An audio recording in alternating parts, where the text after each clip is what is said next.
在地上大条来看，台中的北屯某一个建案的施工乌地基，隔壁社区的住户所来指控讲，海边啊地站落落，壁拢必顺，门嘛拢关袂密。大桥接到检举，下令建案停工，嘛派人去会勘，要求这建商爱用雷达确认隔壁社区的地基无漏气情形，有安全，才准搁开工。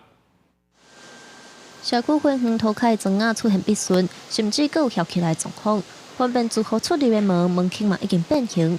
台中市北屯区一栋完工2年的公寓社区，住户指控隔壁当咧施工的建商乌地基，所造成社区分园的地站塌落，必顺愈来愈严重。门框啊，像那个地坪的龟裂啊，还有像我们石材板也不断的在翘取的越来越严重。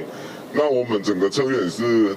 继续往侧边在倾斜当中，所以我们现在的侧院的门也关不起来，我们也很担心说未来会不会整个侧院都崩塌掉了。就是裂痕，就是有我自己觉得有扩大的倾向。住户表示，隔壁建案去年10月开工，过1个月就捌发现公共区域开始塌落，启动时都发局受理会勘，认定咧挖的时阵无适当的安全维护措施，恐惊危害公共安全，下令停工。今年2月补强了后复工，不过到6月状况愈严重，是毋是建案工程造成损害？工地主任无承认也无否认，敢若表示会搁甲社区协商。我们尊重社区的说法啦，但是我要表达是说，我们没有放弃协商，也没有不理。 我们表达立场是这样，那我们尊重社区的说法。